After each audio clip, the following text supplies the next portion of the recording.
This is just some of the engine testing that you go through. So to get to CI4, and so one of the things you do is you run a soot test. It's a Mackt test. In doing it, the Delo Gold Ultra showed 17% better in-grade viscosity performance than the limit that you test against. Okay, and the limit is defined by the API CI4 committee, so it's not an oil that we tested against, not a competitor oil, it's basically a reference oil. So everybody tests against the reference oil when they get approvals on these engine tests. Filter pressure, so this is basically measures filter plugging. So you can see better, 72% less filter plugging in this particular test on the Cummins ISM versus the limit that was defined. So it's showing excellent dispersancy of the oil. Wear tests, so Mackt-8e engine test measures wear. If you look at the bottom left charts, you basically have delta lead. Delta lead means the change in lead or how much wear from lead bearings that you're seeing from these Mackt engines. So they measure it at 0 to 300 hours, which is kind of a combination of wear, and then they look at that last 50 hours of the test. And you can see that in general versus the reference oil, again, Delo Gold Ultra, very good wear protection that it's showing. One of the things you notice too, and even in that last 50 hours, very good performance overall. So good effort there. Cylinder liner wear, that's the other piece they look at, and top ring loss, again, very much under control, doing much better than what the reference product provides. And then the merit rating, so basically what they do is they take all those tests and then they give you a merit rating. And on the merit rating, typically a pass is going to be over 1,000. Okay, 1,000 or better you've got to get, so you got to at least equal the reference oil. And we were at least almost 45%, 44% better than the reference oil. Roller follower wear test, this just again measures kind of that wrist pin wear and stuff, so again, very good performance versus the limit. Top groove carbon, so Caterpillar, you run 2 Caterpillar tests, 1P and a 1K. I think it's a 1K, and in general, very good, less carbon groove deposits. So a good performing product overall. Doesn't form many deposits and stuff. Same thing here on the 1K test. Then the next thing we did is we did some bus and truck tests. So this testing was already done at last year. And so what you see on the top, so this is viscosity control. So this is used oil analysis.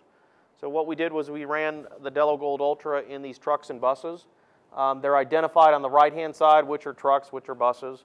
But in general, the points that you see here are the actual drain interval points, the used oil analysis taken at particular time, or particular, in this case, particular mileage. So the bottom part of the chart is kilometers. It's hard to read, but this point is 35,000 kilometers. This is the drain level for this particular engine. It's an Ashland-Lelock truck and bus engines, diesel engines. So these were run out to the drain interval at least, and then we ran them past the drain interval. So as you can see, compared with, like I was telling you on the Mackt-8e transport testing that's going on, we're getting out to about 40,000 kilometer drains. You can see we got the same thing with these trucks and buses that were done in the previous testing with the customer. So we're thinking 50,000 reasonable. So the top line here is the top line of a 1540 viscosity. The bottom line is the minimum viscosity. So typically if you have any kind of fuel dilution issues, contamination issues with fuel or biodiesel, you're typically going to go below the limit, okay? Once you start getting a lot of soot into the oil, as if you're not able to disperse the soot, or if you get a lot of sludge or oxidation, then you're going to go above the 1540 viscosity limit. Once you go above, then that's when you'd be changing your oil. But you can see in this case, with most of the trucks and buses out there, pretty much the viscosity is under control, even at the extended drain intervals. Same thing here on soot. So you get concerned about soot when you get above 3% in these engines. You can see the products dispersing soot even past the 35,000 kilometer drain levels.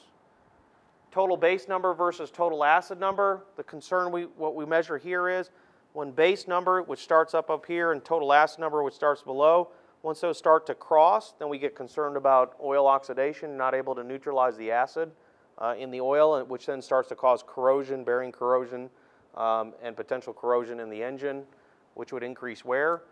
You can see here, very much under control, even past the 35,000 kilometers. Iron, which we're concerned about from valve train and also piston ring liner wear. Again, very much under control. That red bar across is the maximum limit, which is 120 parts per million. We can see even out to 50,000 kilometers, we're trending under that. So again, very good wear control here and protection. So just to let you know, these trucks and buses ran 500 parts per million diesel fuel sulfur.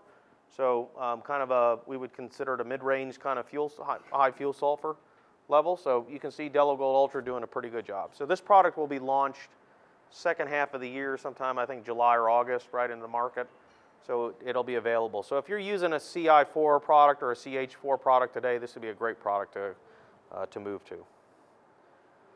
Delo 400, so I've gone over through the OEM approval. So let's talk about Delo 400. Again, the spider diagram. So this is the additional protection you get with Delo 400 just from moving from CI4 to CI4 Plus. So you get better shear stability, better soot dispersancy, and we see that in the oil analysis. So if you got better soot dispersancy, you have lower wear, less filter plugging, excellent extended oil life. Same thing with shear stability.